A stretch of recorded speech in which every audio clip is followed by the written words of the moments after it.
Okay, so how do you put your viola up?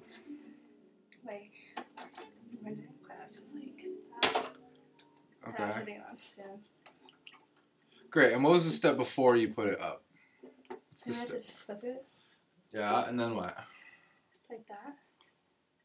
It's close, and there's the ear thing, yeah? Oh, we didn't learn that. Oh, Oh, well, great. Okay. Put the button on your ear, and that's where your position is. So whatever your head is, straight up, yeah? So stand straight up. And shoulders all relaxed and not tense, everybody's happy. And head is, what they like to tell you is that your head, you pretend that the center point of like your skull, wherever that may feel for you, is connected to a thread. And if you were to, your whole body was like a marionette. You just pull the whole thing up until your feet are flat on the floor and you feel that you're suspended, yeah, by this imaginary thread in your head. Okay, so that's great. Everybody's straight and everybody's happy. So then you do this. Button goes on the ear and then down. It's fine. Great. One more time. Button in the ear and then just straight down. And you should end up at about, you know where this muscle is? Yeah. This one where you're not supposed to be tensing it like that. It should be about right about there. Great. So now when you put your head over, you should just move it over and down. Great. Okay. Look at that. Does that feel okay? How does that feel? Yeah, it's fine. It feels great. Yeah. Okay. So you have this, and essentially, if you put your bow on your C string and look at that elbow, let's get that elbow up. Great. If you get the bow on the C string and maybe the G string should be parallel with the floor. Yeah? Okay. Great. And I see that as you play, you do this kind of thing. Do I really? Yeah. And you know what the problem is? This guy right here. Oh, look at that.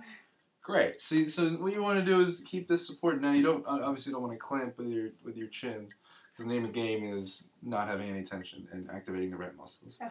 But you do also need to have it's balanced, like a if you would put, I don't know, like a bridge over something. I don't know, and you had you weren't building it, you just put it down over like a plank. You ever do that? Like you ever walk across the river in the woods with your friends and like you find like a tree trunk and you're like, let's use it as a bridge. Whatever, okay, whatever. I'm a boy. So the viola axe is not like clamped or held by anything, it's just between this point here and this point there, and it uses these two things. So you need this. This is an important thing, just as important as your shoulder, yeah? Yeah. Great. So let's do that D major one more time. Let's keep that elbow up and around, and then I'm gonna drop out in the middle. This looks very good, by the way. It does look good? Almost. See that thumb? Oh, you even know what to do. Great. So this looks great. This looks great. I'm tapping it because I want you to feel that lightness that you feel for that very split second, like when I do that. Okay. All the time, and it's hard to find. Okay. But yeah, so we're gonna do this D major, and I'm gonna stop, but you're gonna keep going. Okay. 3, 4.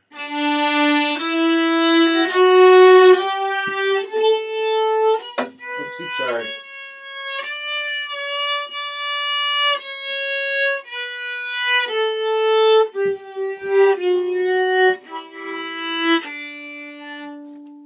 Great, fine. I see. I noticed that with your what is this left hand, you have this kind of thing going on, which is interesting. So if you see this whole bulge I got going on in my hand, that's not good. That means this muscle is being engaged, and it does absolutely nothing. Almost for the D major scale, it won't help you as much as your fingers will. So what you want to do, open this guy up, bam. And what you want to feel is that for both sides of the fingerboard, I like to use this line here between the black and the wood. Yeah. Think of that as being like a point for your thumb wrinkle knuckle guy to be lined up with. Great. And then you want somewhere between like here and here. It's different for all people, and this is where I say do what you feel. But this here and then this just parallel with it, so that underneath you have space, little u. Great. Awesome. That looks so much better. Okay. Great. And then what I want you to do, now don't squeeze them together, you just place them there. And I also noticed that you don't have your head on your viola. Ever. I don't? No, you kind of take it off. And like, but that, I mean, it makes sense to do that. Stand up straight. That looks great. See, because now when you have this, you have a little bit more support from the weight of your head. Okay. Keep the viola up, and you have, I don't necessarily have to clamp down because your head's really heavy. So your hand gives your hand more freedom. Yeah? Okay. Great. Oh my goodness, I'm just hitting everything. I'm going to cut all this crap out. Great. So, let's see you do G major. Great. Let me then wait. And before you start, let's set yourself up. That all looks pretty great, except for one thing.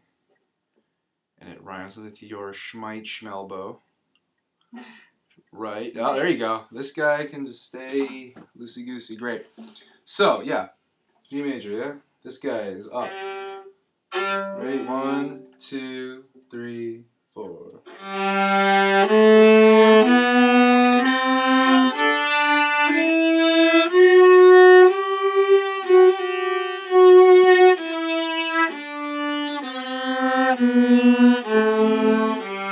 What I do with scales is I don't repeat the top note. Okay. Whatever. This is where we bring the lesson to the mirror. Okay, and what you want you to do, I'll be behind you, and you look in the mirror, great. Look at my bow and look at the bridge, it's parallel,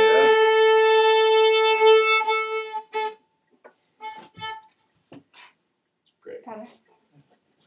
So now you can see everything that's going on. You can see where your bow is, yeah? So put your bow down. Let's just see what happens. Boom! You see how it's all crookedy? Yeah. Bam! You feel that in your elbow? Yeah.